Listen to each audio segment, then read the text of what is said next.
Hello বন্ধুরা, welcome back to my channel. এই দেখুন চলে এসেছি নাঙ্গল নিয়ে মাঠে। এখন ধান বোনা হবে। ধান বোনার জন্য মাটিকে একটু নাঙ্গল করতে হবে, তাই পাওয়ার টিলার নিয়ে নাঙ্গল করা হচ্ছে। এই দেখুন, আমি পাওয়ার টিলার চালাতেও জানি, তাই পাওয়ার টিলারটা চালাচ্ছি। এই মাঠের হয়ে গেছে, আর এটা হলে শেষ। এই দেখুন বন্ধুরা, অনেকদিন পর গাড়িটা ধরলাম। তারপরে এইটুকু করা হয়েছে। এদিকেও মাঠটা লোকের বাড়ির মাঠ, ওটাও ধান চাষ হবে, ওটাও ধান ফেলা হবে চারা করে। এইদিকে হয়ে গেছে, এটা হলেই শেষ। দেখুন বন্ধুরা, খুব কষ্ট, রোদে পুরো জলে ভিজে নাঙ্গল করে ধান বুনে, তারপরে ওটাকে রোপণ করে, তারপরে ধান, অনেক অনেক সময় লাগে।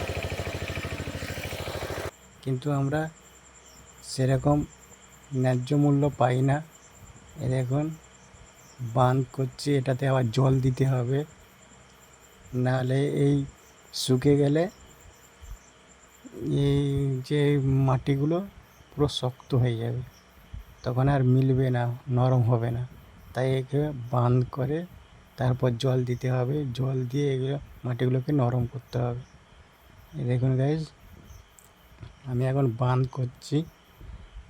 বাঁধ করার পরে জল দেব, জল দেওয়ার পরে ওরা মাটি নরম হবে, তারপরে আবার একটা চাষ দেওয়া হবে, আবার পাওয়ার নিয়ে এসে করানো হবে। এখন নয়, আরও 4-5 দিনের পরে, মাটি একটু নরম হলে তারপরে।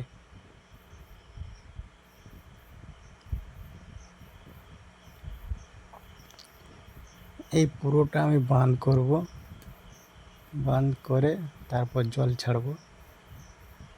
একদম জল নেই, বৃষ্টি হচ্ছে না, ঝিরিঝিরি বৃষ্টি হচ্ছে, তাতে জমিগুলো হচ্ছে না। দেখুন গাইস,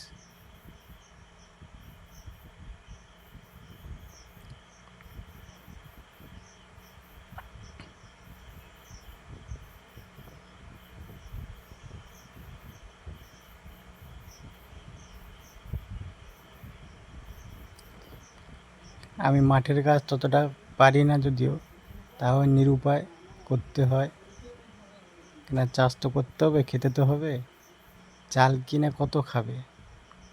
তা মাঠ যখন আছে, ধান শুধু চাষটা করলেই হয়ে যাবে, কাউকে তো পয়সা দিতে হবে না।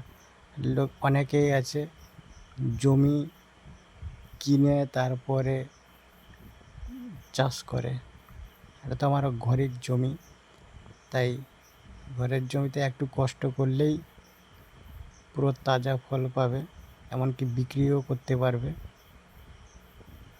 সারা বছরের ধান পাবে, প্লাস বিক্রিও করতে পারবে, কিছু টাকাও আসবে, যেটা খরচা হয়েছে সেটা উঠে আসবে। এবং তাজা তাজা এরকম করতে হবে না, নিজে ফসল তুলে যখন ধান বের করবে, তারপরে সেটাতে যখন চাল ভেঙে খাবে, খুব মজা লাগে। কিন্তু এখন খুব কষ্ট না করলে মজা আসে না, তাই প্রথম কষ্ট করতে